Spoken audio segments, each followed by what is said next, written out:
In 1955, while America was obsessed with pastel-colored coupes, glistening hardtops, and flashy tail fins, a mysterious machine was born with 300 horsepower, an unimaginable number at the time. It wasn't a race car, nor a concept car. It was a full production vehicle, sold to anyone with the means to buy. Its name was Chrysler C-300.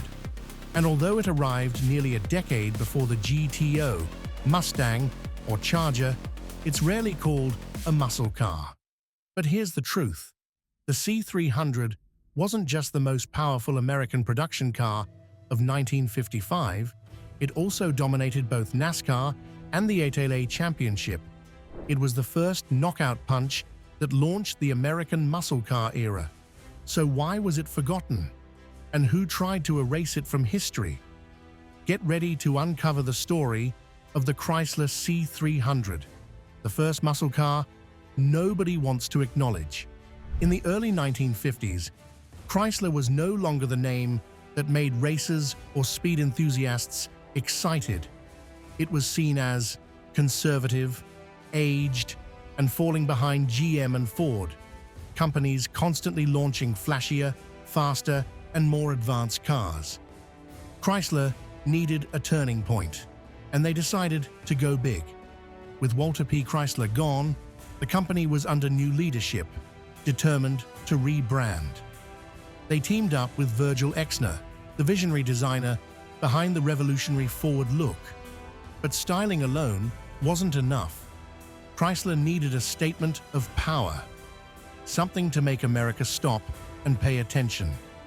So in 1955, Chrysler set out to build a two-door coupe that looked like a luxury car on the outside, but hid the heart of a NASCAR racer inside. That was the birth of the C-300. Chrysler made no secret of their intent. They wanted to crush every rival on both the street and the track. The C-300 wasn't built for the masses. It didn't come with luxury frills, but it had what no one else did at the time, a 300 horsepower Hemi engine born from racing experience. And to realize that bold ambition, Chrysler fitted the C-300 with a heart unlike anything else in the production car world at the time, the Hemi 331 V8, tuned from the famed firepower engine, but upgraded to race-level specifications. With a displacement of 331 cubic inches, this engine wasn't just powerful, it was one of the most advanced designs of its era. The key was the hemispherical combustion chamber, allowing for optimized airflow and ignition efficiency, generating significantly more power than traditional combustion layouts. To fully unleash its potential, Chrysler gave this Hemi dual carter 4-barrel carburetors, a high-performance camshaft, and a daring 8.5-to-1 compression ratio, aggressive numbers for pump fuel in 1955. The result? 300 horsepower at 5,200 RPM and 380 pound-feet of torque down low, figures that stunned competitors. More importantly, this engine carried true racing DNA. It was inspired by, and partially built with, components from Chrysler's Le Mans and NASCAR racing programs. It's crucial to note, the Hemi 331 in the C-300 wasn't standard issue. It featured a rebalanced crankshaft, stiffer valve springs, performance cam profiles, and a redesigned intake and exhaust setup to ensure optimal airflow. Combined with the rugged 2-speed PowerFlight automatic transmission and a bulletproof rear axle, the Chrysler C-300 delivered a driving experience that no other American production car could match at the time. With its powerful Hemi 331 V8, the C-300 entered races like the NASCAR Grand National and a Stock Car Championship, not as a challenger, but as the outright dominator. The key to its success was Carl Kiekhaefer, the marine engine magnate and one of the first to recognize the C-300's potential. He created his own racing team and campaigned the C-300 with obsessive preparation, down to brushing tires, clean, and checking pressures every hour. The result? 37 wins out of 45 races during the 1955 season. No production car in American racing history had ever dominated so completely. The Chrysler C-300 became a strategic weapon, fast, durable, and uncannily reliable. It wasn't just top speed, over 130 miles per hour, rare for a street-legal car at the time, but also acceleration, cornering control, and mechanical dependability. Kickover turned the C-300 into NASCAR's unofficial king. Ironically, NASCAR required all participating vehicles to be real production cars, and that's why the C-300 was born in the first place.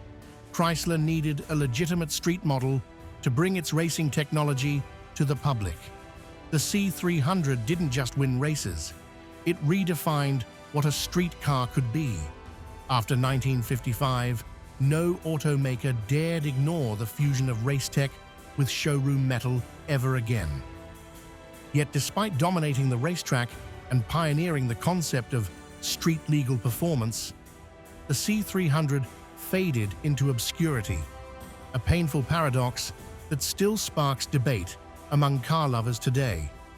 First reason, it was too early.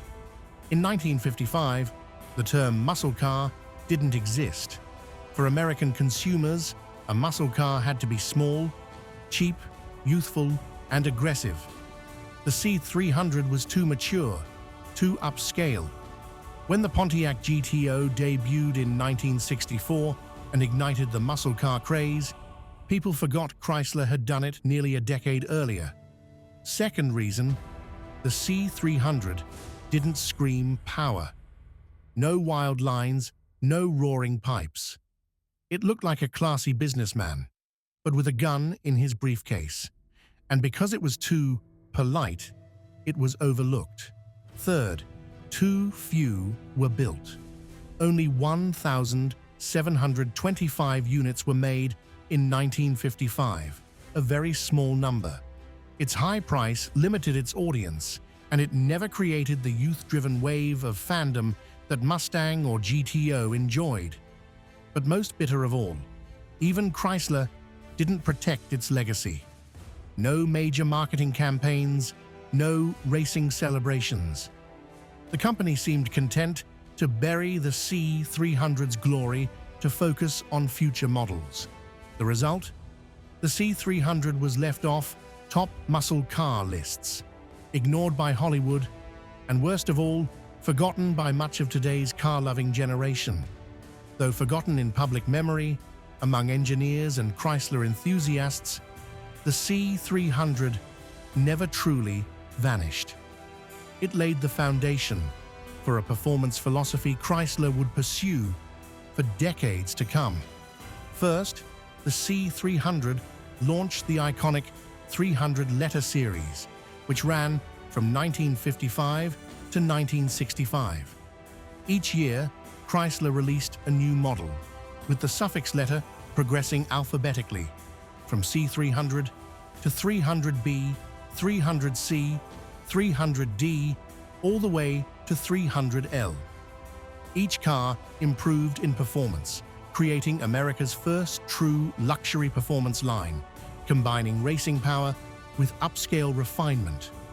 More than that, the hemispherical combustion chamber design, pioneered in the C-300, influenced Chrysler's engine development for decades, especially the legendary 426 Hemi Elephant of the 60s and 70s.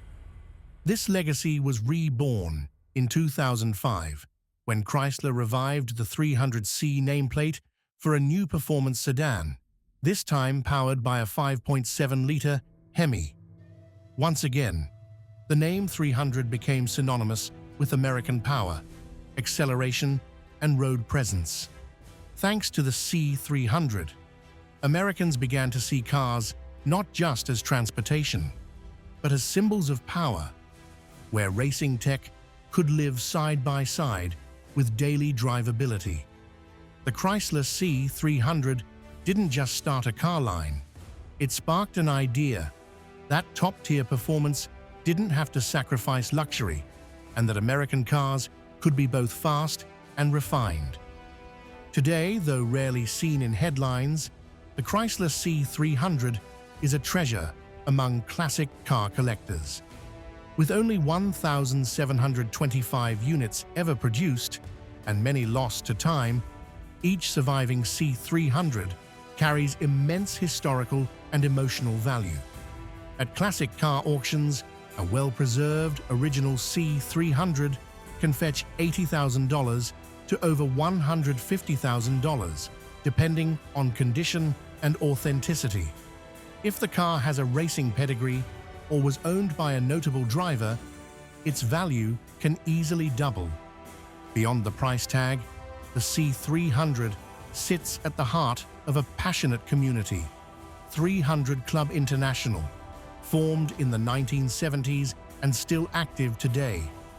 They archive technical data, host reunions, assist restorations, and pass on their passion to younger enthusiasts.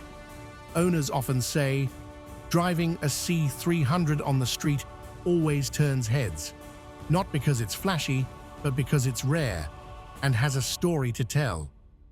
In a world full of Mustangs and Camaros, a Chrysler C-300 is like a classical symphony in a rock concert, unique, elegant, and worth pausing for. But to truly understand the C-300's value, not just as a collectible, but as a piece of automotive history, we need to compare it directly with icons like the GTO, Mustang, and 300C. When people talk about the first muscle car, most enthusiasts name the 1964 Pontiac GTO. With its youthful styling, affordability, and thrilling acceleration, the GTO kicked off the American muscle car boom. But Chrysler's C-300 did it nearly a decade earlier, and arguably in a more complete way. The GTO was an economy car upgraded with a big engine, built on the Pontiac Tempest platform. Meanwhile, the C-300 was designed from the ground up as a high-performance machine, incorporating NASCAR-derived technology with the philosophy of a street-legal race car.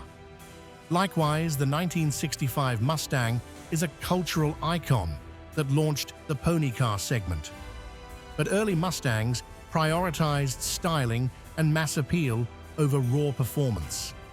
The C-300 was the opposite: expensive, exclusive, but technically precise and brutally fast. Then came the 2005 Chrysler 300C, which revived the original C-300 spirit, with a 5.7-liter Hemi engine, rear-wheel drive, and a bold, muscular presence that blended luxury with American power. So why was the C-300 forgotten? Perhaps because it was too early, too refined, and didn't match the youthful, budget-friendly muscle car stereotype. But if you define a muscle car by its core principles, a production vehicle with a big engine, rear-wheel drive, and superior performance, then without question, the Chrysler C-300 was America's first true muscle car. The Chrysler C-300 isn't a car everyone knows. It had no blockbuster movies, no massive fan base like the Mustang or GTO. But when we look at its engineering, influence, and boldness, the C-300 deserves a place in the Hall of American Legends. It was the first to merge race-bred technology with luxury sheet metal. It laid the foundation for the muscle car, even if it never got the credit. And today, every surviving C-300 remains living proof of a daring era nearly forgotten by history.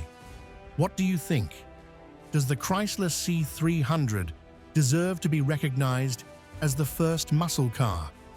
Drop your thoughts in the comments below. And if you believe this story deserves more attention, hit like, share this video, and subscribe.